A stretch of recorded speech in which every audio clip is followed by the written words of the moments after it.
Hermanos queridos, bienvenidos para este estudio de la palabra del Señor, y también damos la bienvenida a los hermanos que cada miércoles se conectan en este horario para participar del estudio de la palabra de Dios.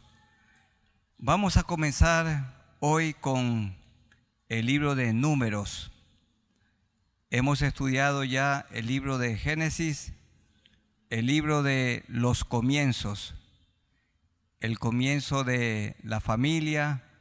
También tenemos tristemente el comienzo del pecado, y hemos estudiado de igual manera el libro de Éxodo. Éxodo, el gran libro de la redención. En Cristo tenemos el perdón de pecado o el perdón de pecados. Y hemos también estudiado Levítico, el gran libro de la adoración o el gran libro de la comunión. Y ahora Números, que bien se podría llamar el progreso del peregrino. Totalmente de acuerdo con tantos autores que dicen así debe ser el nombre, el progreso del peregrino. ¿Y quién es un peregrino? Bueno, es una persona errante, es una persona que anda por tierras extrañas, o es una persona que anda por países extranjeros.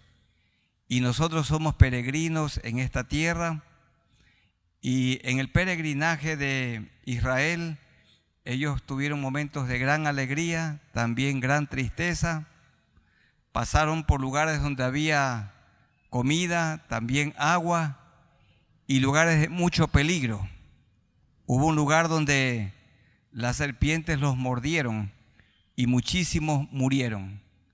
Así es nuestra vida aquí en la tierra, un peregrinaje de alegría, de tristeza, de abundancia, de escasez, pero siempre está el Señor con nosotros. Vamos a buscar unos textos del Nuevo Testamento y mirar este peregrinaje. Hebreos 11, 13 al 16. Vamos a buscar en el libro de Hebreos el capítulo 11 y los versículos 13 hasta el 16. Dice Hebreos 11, 13 al 16: conforme a la fe murieron todos estos sin haber recibido lo prometido, sino mirándolo de lejos, como nosotros miramos la tierra prometida o el cielo que el Señor nos dará, nos ha dado, y creyéndolo y saludándolo, y confesando que eran extranjeros y peregrinos. Aquí está la palabra clave para el libro de Números. Sabiendo que eran extranjeros y peregrinos sobre la tierra, porque los que esto dicen claramente dan a entender que buscan una patria, pues si hubiesen estado pensando en aquella de donde salieron, primero salieron de Egipto, luego de Israel, fueron esparcidos por todo el mundo. Porque, pues si hubiesen estado pensando en aquella de donde salieron, ciertamente tenían tiempo de volver, pero anhelaban una mejor, y esto es celestial, por lo cual Dios no se avergüenza de llamarse Dios de ellos, porque les ha preparado una ciudad. Y Apocalipsis capítulo 20, 21 y hasta el 22 habla de esta gran ciudad, la ciudad de Dios, la nueva Jerusalén, que está preparada y dispuesta como una esposa para su marido, y que descenderá al nuevo cielo y nueva tierra, donde viviremos con el Señor por toda la eternidad. Vamos a buscar también, les ruego que busquemos otro pasaje.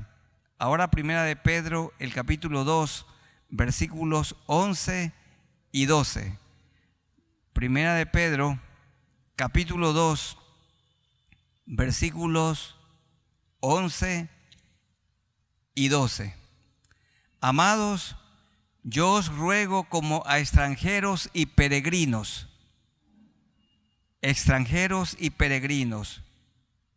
que os abstengáis de los deseos carnales que batallan contra el alma, manteniendo vuestra manera de vivir entre los gentiles, para que en lo que murmuran de vosotros como de malhechores, glorifiquen a Dios en el día de la visitación, al considerar vuestras buenas obras.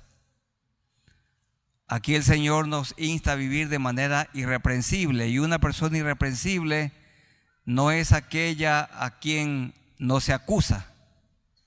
Una persona irreprensible es una persona que puede ser objeto de chisme. Una persona irreprensible puede ser objeto de una calumnia. Pero escuchen esto, nunca podrán probar, nunca podrán comprobar. Ustedes son personas a quienes en algún momento alguien los calumnió. Y yo también, mi familia y yo, no pocas veces, pero nunca podrán comprobar. A Jesús lo calumniaban. Y este es parte del sufrimiento en esta vida terrenal, gobernada por el diablo, gobernada por el mal. Somos peregrinos, y de este peregrinaje se habla en todo el libro de Números.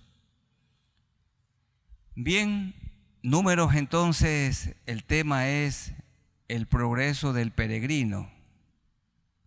Hay una película, hay una historia sobre este tema interesante, muy interesante.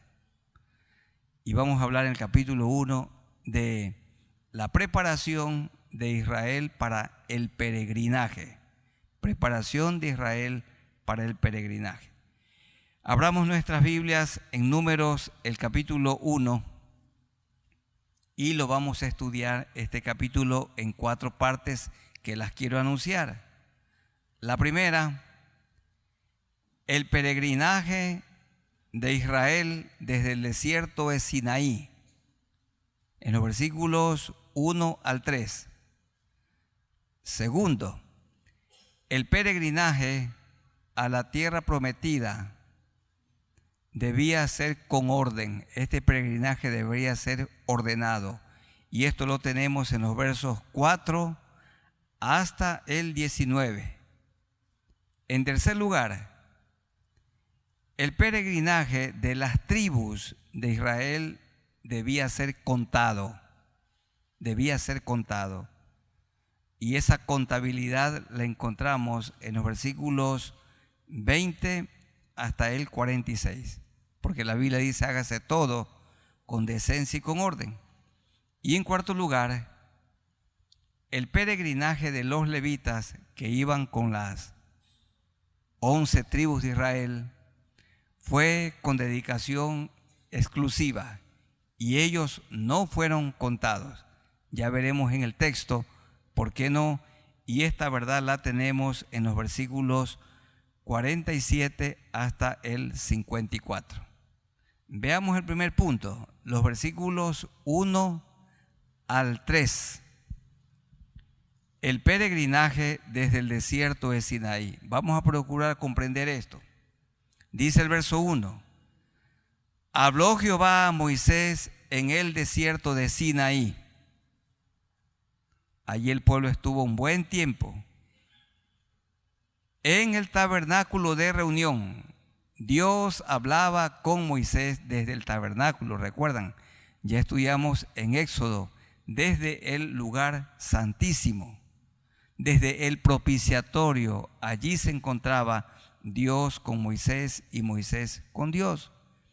En el tabernáculo de reunión, en el día primero del mes segundo, en el segundo año de su salida de la tierra de Egipto, diciendo.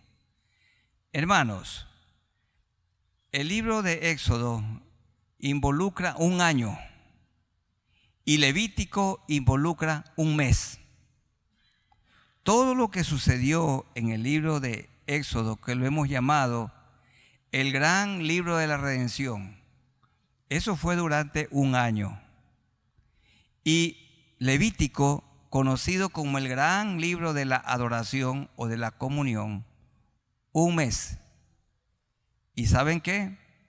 El libro que vamos a estudiar, Números, es la historia del pueblo de Israel en el desierto, de manera especial en Cades Barnea. Allí 38 años. 38 años. El libro que estamos comenzando hoy, entonces, habla de los hechos, de las cosas que le sucedieron al pueblo durante 38 años. Eso es importante saber. ¿Cuánto Éxodo? Un año. ¿Cuánto Levítico? Un mes. ¿Y cuántos Números? Alrededor de 38 años. Eso significa, el pueblo de Israel cuando salió de Egipto pudo ingresar a la tierra prometida caminando lento, pero seguros, con los niños y con las ovejas, en 40 días. Pero los 40 días se transformaron en 40 años. ¿Y por qué 40 años? Por la desobediencia. Yo conozco muchos casos, hay mujeres señoritas que desobedecieron y se casaron con un hombre inconverso. Dice la Biblia, un hombre impío. ¿Y sabe qué? Han sufrido 40 años. Y después que han pasado 40 años, ese hombre ya en su vejez y cerca de morir, ha buscado a Dios. Y la esposa creyente logró tener paz y armonía con su marido poco tiempo. Pero pudo disfrutar 40 años con un hombre de corazón bueno. Pudo disfrutar 40 años de un hombre con un corazón transformado. Pero como fue desobediente, entonces 40 años de matrimonio, 40 años de sufrimiento, de dolor. Eso tengan presente las chicas aquí presentes y los jóvenes. Si se casan con una mundana, a sufrir se ha dicho. A sufrir. Dolor, terror. Y por la desobediencia entonces, los 40 días de pasar por el desierto se hicieron 40 años. Bueno, de todo ese peregrinaje nosotros aprendemos, porque si estuviéramos con el pueblo de Israel no hubiéramos obrado de una manera diferente, sino tal como lo hizo también el pueblo de Israel, porque nos parecemos.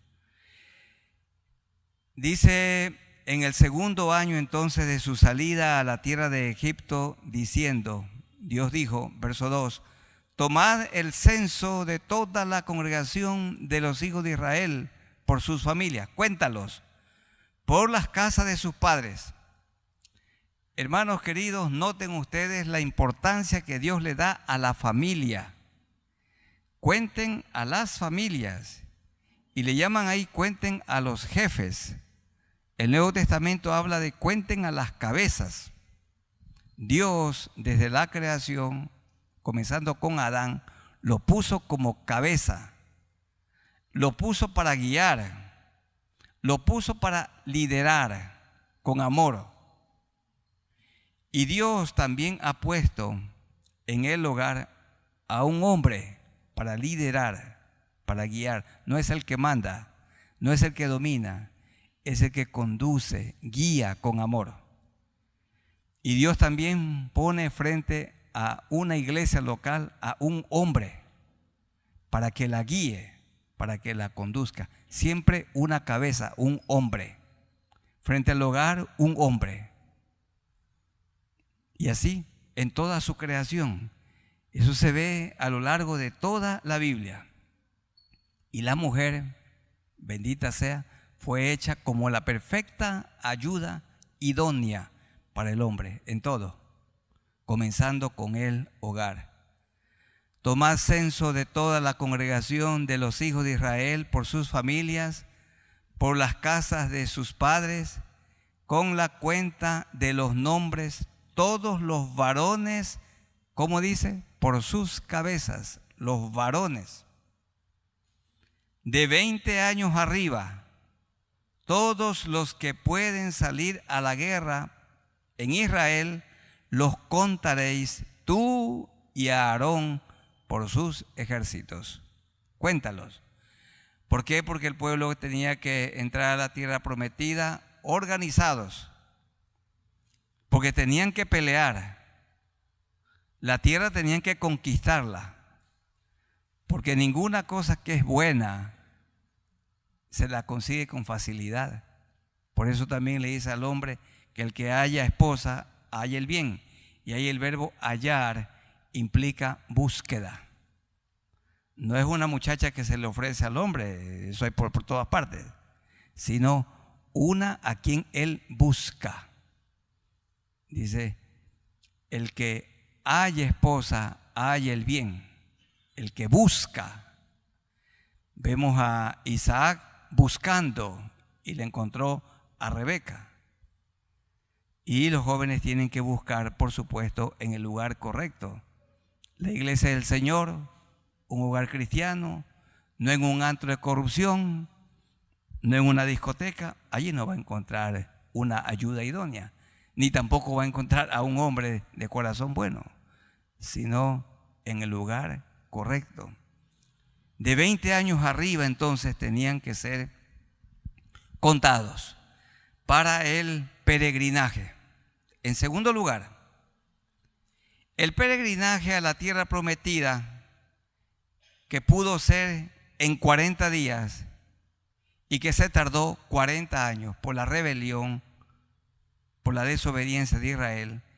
El peregrinaje a la tierra prometida debía ser con orden. Vamos a buscar un texto del Nuevo Testamento que habla de esto. Busquemos primero a los Corintios, el capítulo 14 y el verso 40. Primero a los Corintios 14, 40.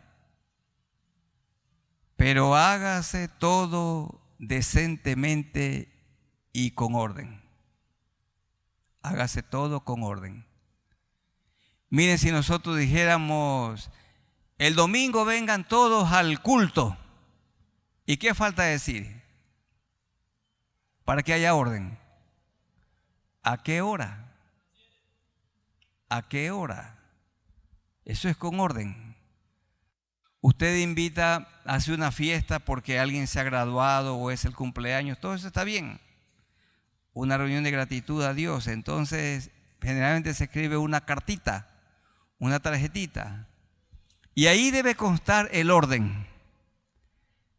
El programa comenzará a tal hora y terminará a tal hora. Y más o menos se puede dar a conocer lo que involucrará ese programa. Y entonces el invitado así puede mirar en su agenda y puede analizar si es posible asistir, participar de esa reunión o no. Imagínese, una persona va para una reunión de 2 horas y pide permiso porque la reunión es de 3 a 5 y tiene que volver a su empresa a las 5:15 y llega a las 3 de la tarde y no comienza, a las 4 y no comienza, y el permiso tiene hasta las 5, y cuando él ya tiene que retirarse, entonces recién comienza la reunión 2 horas después. ¿Se dan cuenta que eso no funciona? Tiene que ser con orden, la hora de comenzar y también la hora de terminar. Dice, hágase todo con orden. Eran millones. Los estudiosos dicen que el pueblo de Israel, yendo por el desierto, eran entre 2.500.000 personas y 3 millones. Y para esto se necesitaba una palabra, ¿verdad? De 5 letras, orden. ¿Qué se necesita en la casa para que haya paz? Orden.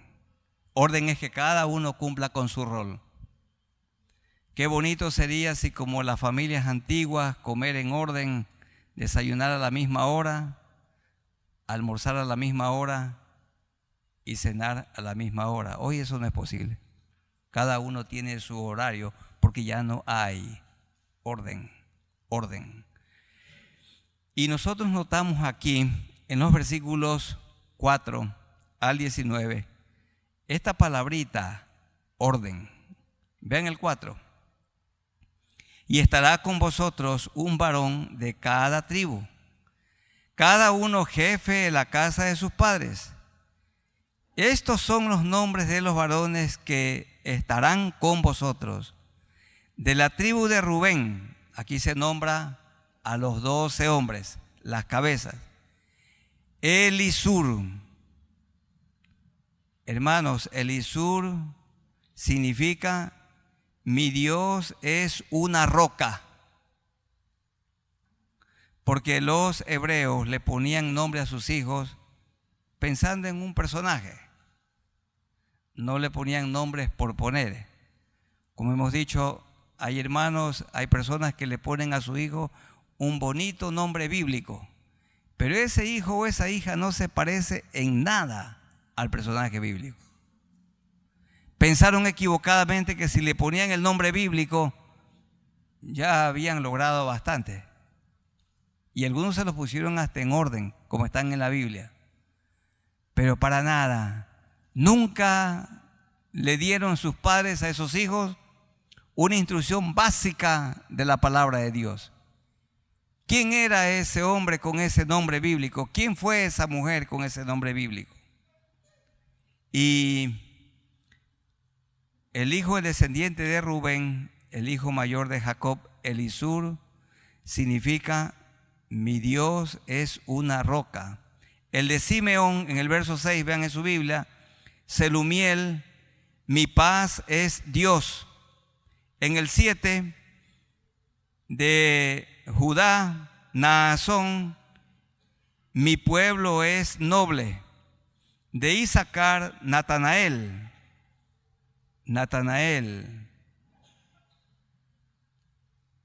Entonces, este Natanael es don de Dios. Natanael significa don de Dios. Eliab, mi Dios es Padre. También David tenía un hermano llamado Eliab. 2 hijos de José fueron tomados en cuenta de entre los 12 porque no se incluyó la tribu de Leví, porque Leví le servía a las 11 tribus. De los hijos de José, de Efraín, Elisama, mi Dios escucha. De Manasés, el otro hijo de José, Manasés, recompensa de Dios, significa el hijo Gamaliel, recompensa de Dios. De la tribu de Benjamín, Abidán, ¿qué significa? Mi padre es juez. Descendiente de la tribu de Dan, Aiezer.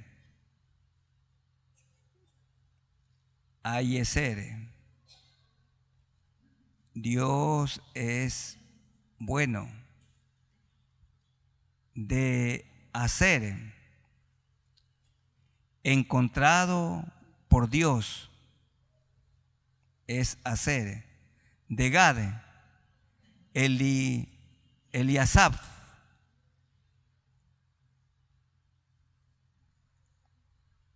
Mi Dios ha añadido. Y de Neftali, Aira, mi hermano no es bueno, significa, o mi hermano es malo. Estos son los hombres que estarían al frente de los ejércitos de los grupos de 20 años arriba. Dice el versículo 16, estos eran los nombrados de entre la congregación. ¿Quiénes eran ellos? Príncipes de las tribus de sus padres, capitanes de los millares de Israel.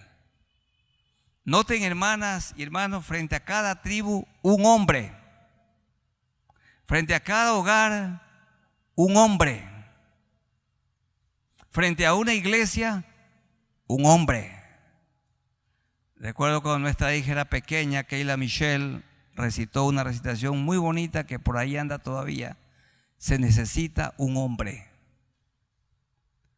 ¿Qué necesitan los hogares hoy? Un hombre. No un hombre gritón, no un hombre golpeador, no un hombre irresponsable, no un hombre infiel. Se necesita un hombre de corazón bueno. Un hombre que ame como Jesús. Un hombre que dirige el hogar como Jesús. Un hombre que tenga el carácter de Jesús. Un hombre que sea manso. Un hombre que sea humilde. Se necesita un hombre que sea fiel. Un hombre que no tiene vicios. Así que se necesita un hombre. Frente a una iglesia se necesita un hombre. Los países en el mundo necesitan un hombre.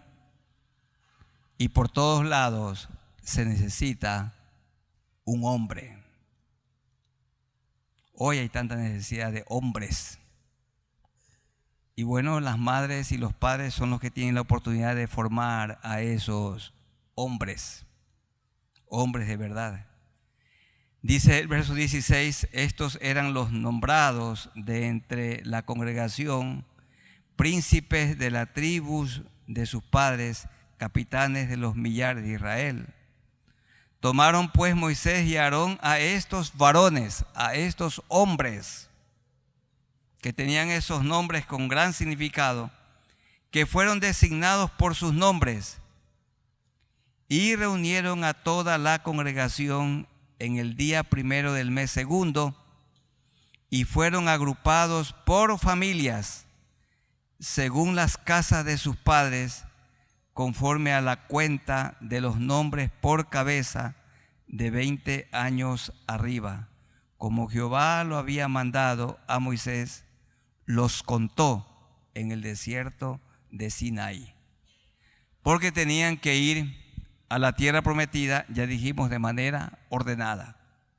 Frente a cada tribu, un hombre.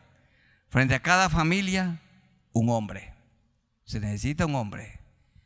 Queridas madres, ustedes pueden ayudar muchísimo a criar hombres para Dios.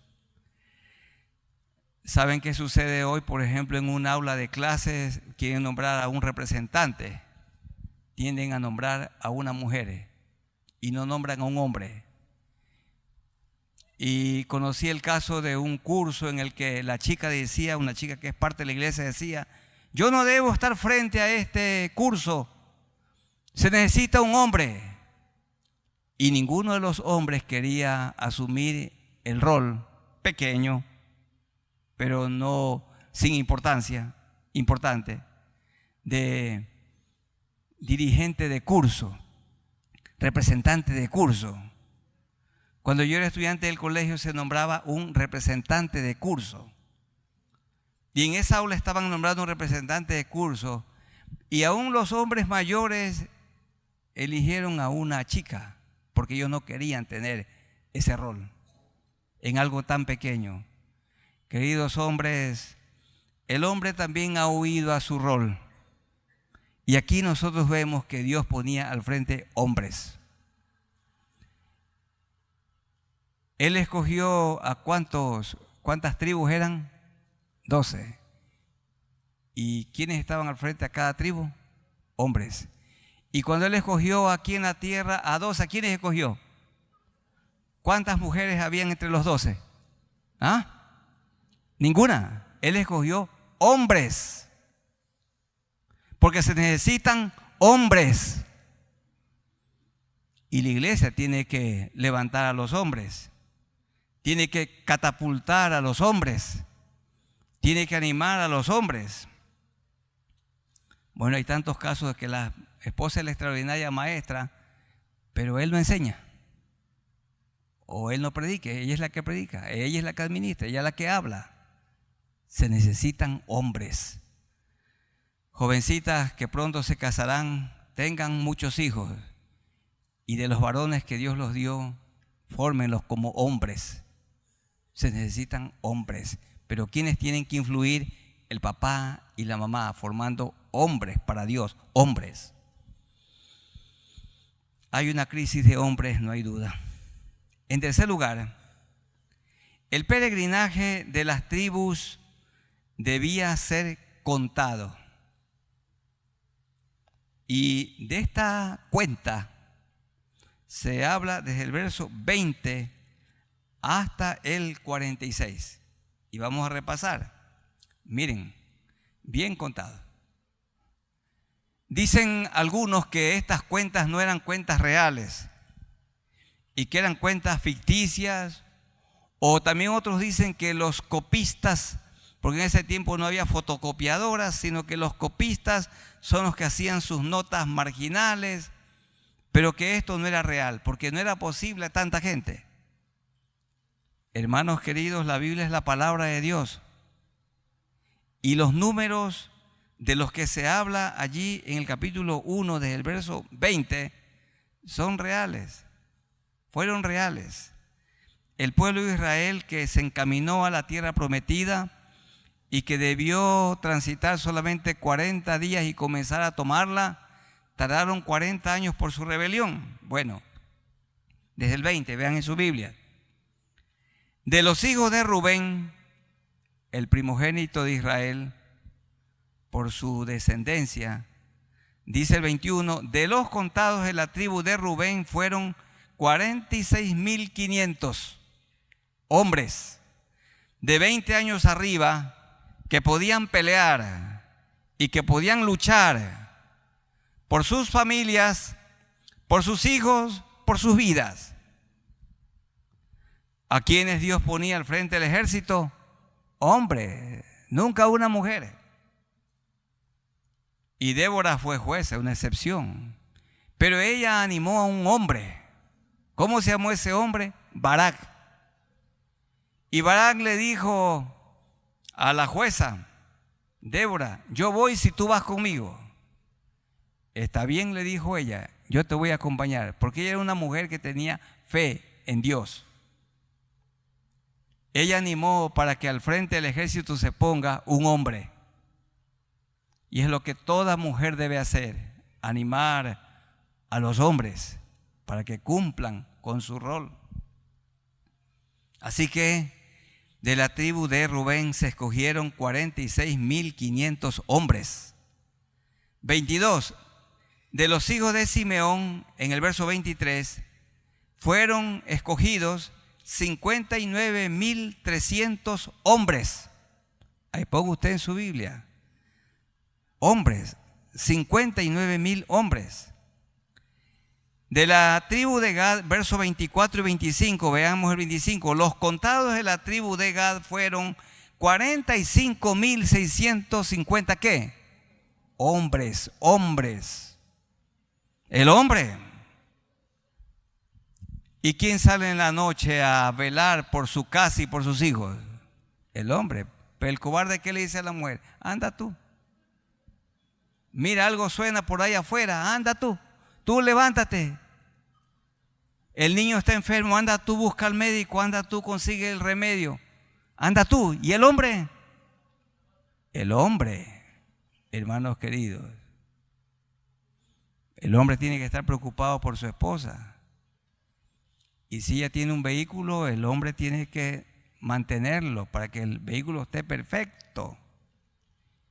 Y que el tanque de combustible esté siempre lleno y que frene perfectamente bien, porque anda allí su esposa. El hombre tiene que cuidarla, el hombre tiene que protegerla. El hombre cuida de sus hijos. Y cuando no esté el hombre, cuida de los hijos la esposa. Cuando no está. Pero cuando él está al cuidado del hogar y de sus hijos. 24 de los hijos de Gad, dice el 25, fueron 45.650.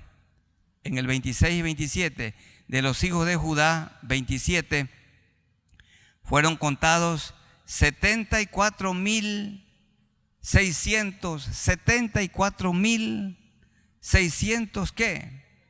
Hombres.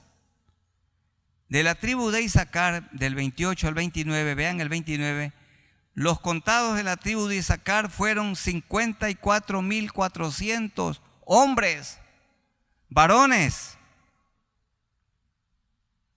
30 y 31 de los hijos de Zabulón, en el 31, los contados de la tribu de Zabulón fueron 57,400, ¿qué? Hombres. Se necesitan hombres. La iglesia tiene que levantar hombres, pero no esos hombres que el mundo enseña, infieles, golpeadores, gritones, ociosos, no. Hombres trabajadores, hombres que luchan, hombres que no hacen faltar nada en el hogar, hombres que enfrentan los desafíos, hombres que se ponen al frente del hogar, hombres que aman, hombres que perdonan. Hombres se necesitan. De la tribu de José dice 12, 32 y 33. Efraín, 40,500 hombres de 20 años para arriba. 34 y 35. Los contados de la tribu de Manasés, el otro hijo de José, fueron 32,200 hombres.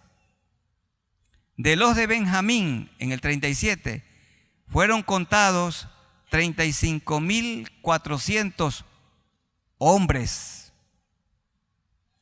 Y de las tribus de Dan, 38 y 39, de los contados de la tribu de Dan fueron 62,700 hombres. Es bueno que en la iglesia se cuenten los hombres. ¿Cuántos hombres hay? ¿Cuántas mujeres? Y si los tenemos contabilizados. Y es bueno también que aunque sea una vez al año haya una reunión de hombres, solamente los hombres, aquí mismo en el templo principal. Son como 1,500. Tener un día para hablar temas de la hombría de la que habla la palabra del Señor. Hombría no es andar con la camisa abierta, amortando el pecho. No. Hombría tiene que ver con la ternura, con el amor, con la fidelidad. Entonces de Dan fueron 62,700 en el verso 39. De los hijos de Aser, en el verso 41, fueron 41,500 hombres. Y de los de Neftalí, 42 y 43, lean el verso 43. Los contados de la tribu de Neftalí fueron 53,400 hombres. Hermanos, ¿qué hace el hombre? El hombre es para limpiar la casa, el hombre es para trapear, el hombre es para lavar los platos, el hombre es para hacer toda tarea que involucre esfuerzo físico. El hombre, por lo menos el hombre lleva la ropa a la lavandería, el hombre es el que se sube en una escalera y cambia el foco. El hombre, si la llanta se pinchó, se hizo un hueco, entonces el hombre es el que la cambia, la llanta. El hombre limpia fuera de su casa. El hombre limpia, siembra las plantas, limpia también su patio para que esté decente. El hombre. Aquí Dios se dedicó a contar hombres para el peregrinaje. Dice el verso 46. Fueron todos los contados, los hombres, ¿cuántos? 603,550. 603,550 hombres. Y esos hombres iban a pelear, porque habían ciudades amuralladas y tenían que luchar con esos gigantes.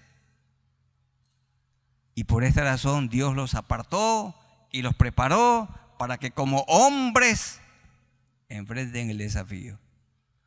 Hay hombres que tienen miedo a salir a la medianoche. Le tienen miedo a la oscuridad. ¿Qué clase de hombres son esos? ¿Qué clase de hombres? Una cosa lo caracteriza al hombre: es valiente. No dice que afuera matan, el león está afuera. Por fuera están los asesinos, están por todos lados. Pero el hombre dice, no, todos nos preparamos y nos vamos al culto en el nombre del Señor. ¿A quién le ha sucedido algo hasta ahora? Nada, vivimos en un país donde hay mucho peligro. Pero Dios está a nuestro lado. Se necesita un hombre, la voz del hombre que convoca y dice, vamos todos. No vamos a perder ninguna reunión. Todos vamos al culto, la voz del hombre. Y claro, cuando hay el hombre, está la voz de la esposa, la voz de la madre o de la abuelita o del hijo mayor. Pero tiene que haber una voz que convoca, una voz que se oye. Pero hay hombres que están con el televisor ahí jugando toda la noche y dice, vayan ustedes. No, el hombre se pone al frente de todo proyecto. Se nombran hombres. Y en cuarto lugar, hermanos queridos, lo último. El peregrinaje de los levitas fue con dedicación exclusiva, por eso ellos no fueron contados. En lugar de la tribu de Leví entró la de Manasés y Efraín. José no está contado entre los 12, pero él tuvo la bendición de tener como contados dentro de los 12 patriarcas del Antiguo Testamento a Efraín y a Manasés. Porque Leví no. ¿Por qué Leví no fue contado? Vamos a leer esto, 47.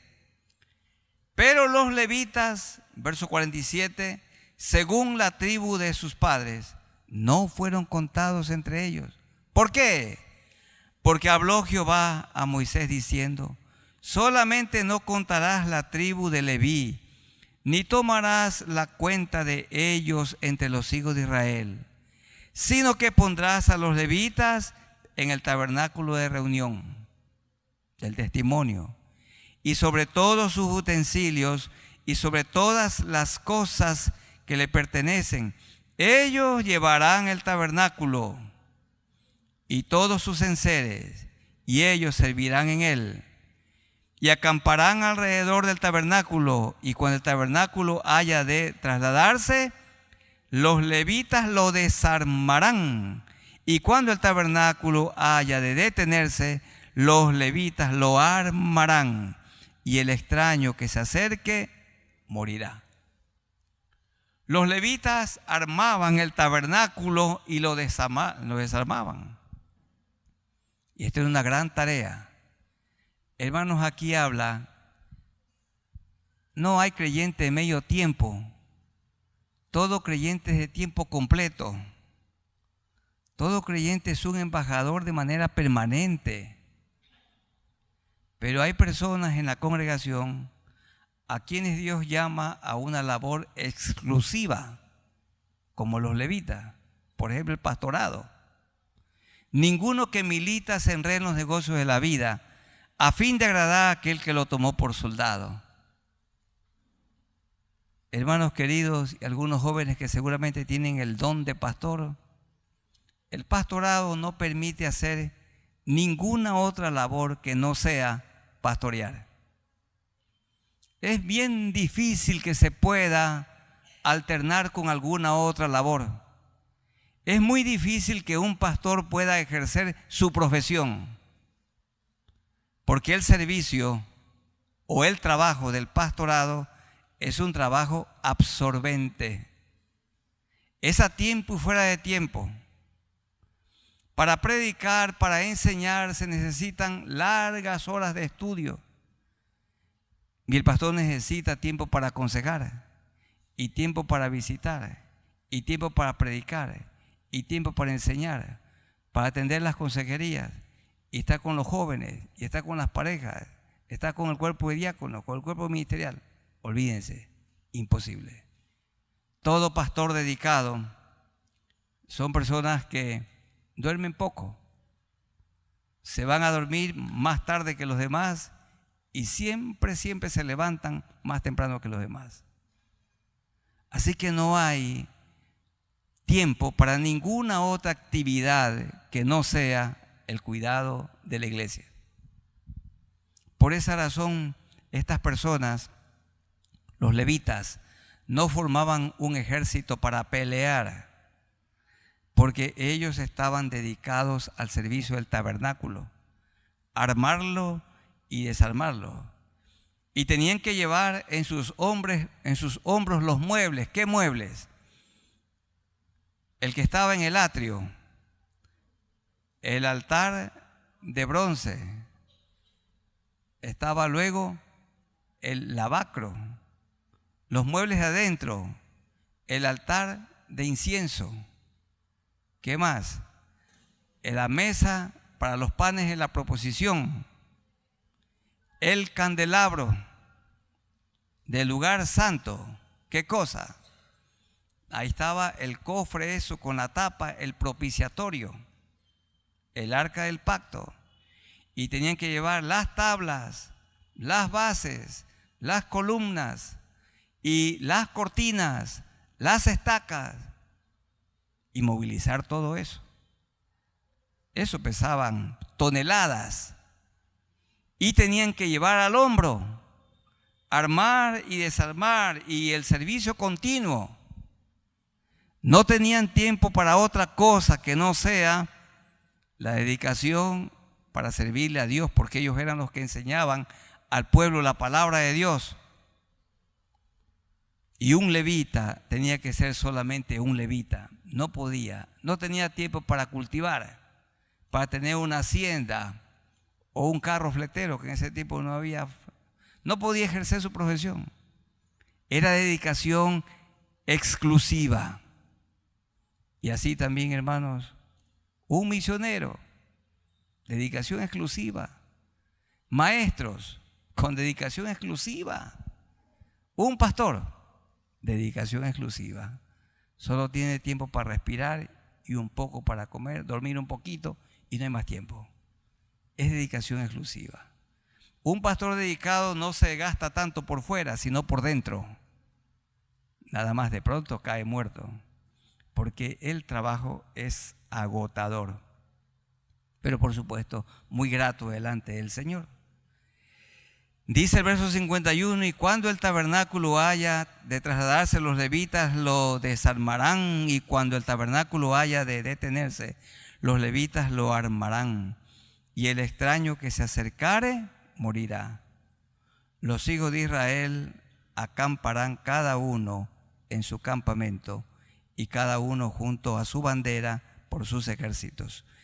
Pero los levitas acamparán alrededor del tabernáculo del testimonio, para que no haya ira sobre la congregación de los hijos de Israel, y los levitas tendrán la guarda del tabernáculo del testimonio.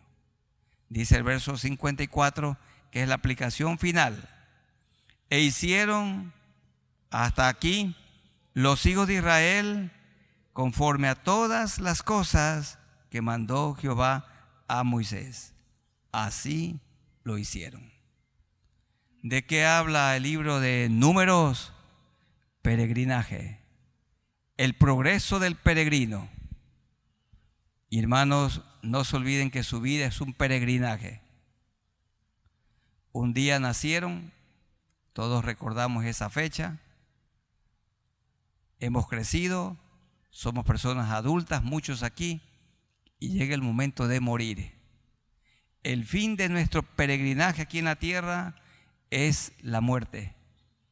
Y en ese peregrinaje del pueblo de Israel notaremos que hubo momentos de dolor, mucho llanto, porque por su pecado Dios dijo que los de 20 años arriba morirían en el desierto, y los de 20 años abajo ingresarían a la tierra prometida. Ni a Moisés, el gran líder de Israel, Dios le permitió ingresar a la tierra prometida, porque hubo un momento cuando él mostró orgullo. Dios le dijo que hablara a la peña para que brotara agua, y Moisés no le habló a la peña, sino la golpeó. y la golpeó varias veces. Y Dios le dijo: por cuanto no me santificaste, no entrarás a la tierra prometida. La miró desde lejos, desde el monte Nebo, pero no ingresó. Esto es Números, el progreso del peregrino. Y yo les animo, hermanos, para que es como una hermosa aventura. Estudiemos capítulo por capítulo, versículo por versículo de Números, y seguramente que nos va a edificar grandemente. Somos peregrinos. A veces reímos y a veces lloramos. El peregrino experimenta momentos de abundancia y también escasez. En el peregrinaje de nuestra vida aquí en la tierra hay tiempos de salud y tiempos de enfermedad. Hay tiempos de abundancia y de escasez. Cuando todo va bien y cuando todo se pone contrario, adverso, todo se pone cuesta arriba. Ese es el peregrinaje suyo aquí en la tierra y el mío también. Y vamos a ponernos de pie y vamos a orar al Señor.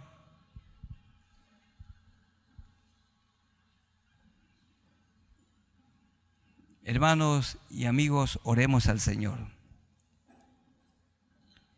Dios nuestro, gracias por la bendición de estar juntos y de estudiar tu bendita palabra. Ahora el libro de Números, el cuarto libro del Pentateuco, escrito por Moisés. ¿Y de qué habla Números? No hay duda, del progreso del peregrino, porque somos peregrinos en esta tierra. Ayer nacimos, hemos crecido, hoy somos personas maduras, adultas, y pronto moriremos. No sabemos cuándo, pero sí vivimos con la seguridad que vamos a morir. Y en este peregrinaje fue también un aprendizaje. Durante los 40 años de peregrinaje, tú formaste el carácter de los hombres y formaste el carácter de las mujeres y formaste el carácter de los niños y los jóvenes. El pueblo aprendió a confiar en ti y cuando no confiaron, recibieron castigo. Hubo una ocasión cuando las serpientes ardientes los mordían, pero una serpiente fue colgada en lo alto y el que la miraba sanaba. Así como Cristo, que fue colgado en la vergonzosa cruz, el justo por nosotros los injustos. Y todo aquel que mira a Cristo, lo recibe como su Salvador, cree en el sacrificio que Él ofreció, recibe el perdón de pecados y también la vida eterna. Señor, muchas gracias por el peregrinaje nuestro aquí en la tierra. Gracias por los momentos de sufrimiento. Muchas gracias por los momentos de enfermedad. Gracias, Señor, por las adversidades, por las tribulaciones, porque nos han enseñado a depender de ti. En estos días, Señor, en el país en el que vivimos hay mucho sufrimiento, pero aquí está tu pueblo delante de ti, que te amamos y confiamos en ti. Y hemos aprendido a contentarnos cualquiera sea la situación. Mi hermano, mi hermana, allí de pie, dígale al Señor: Señor, ayúdame a avanzar en este peregrinaje aquí en la tierra. Que no claudique, que no mire atrás, que me mantenga con la mirada en Jesús. Y aquellos que están peregrinando sin Dios, pueden recibirle en este momento al Señor. Pueden recibir el perdón de sus pecados. Allí de pie, o los que están conectados, dígale: Señor, soy un pobre peregrino, pero sin esperanza. Me acerco a ti con mis pecados. Perdóname. Lávame con la sangre que derramaste en la cruz del Calvario. Limpia todas mis maldades. Limpia mi mente, limpia mi corazón. Dame tu Santo Espíritu y ayúdame a vivir desde hoy una vida nueva. Dame tu Santo Espíritu y ayúdame para que yo sea desde hoy una nueva criatura, en el nombre de Jesús. Gracias, Señor, por recordarnos que somos peregrinos en esta tierra. Y hay un himno que vamos a estar cantando en este mes. El mundo no es mi hogar, soy peregrino aquí. No es mi hogar este mundo caído, gobernado por el diablo. Somos solamente peregrinos. Nuestra vida está reservada para vivir en la ciudad de Dios, la Nueva Jerusalén, que descenderá al nuevo cielo y nueva tierra, donde viviremos contigo en persona por toda la eternidad. Con esta esperanza bienaventurada vivimos. Gracias por este culto, gracias por esta reunión. Y en el nombre de nuestro Señor Jesucristo. Amén. Tomen asiento, hermanos, que el Señor les bendiga. Y a los hermanos que han estado con nosotros participando de este culto, Dios los bendiga y les damos un abrazo en el amor de Jesucristo. Sigamos leyendo capítulo por capítulo de Números, el libro de Números. Dios los bendiga.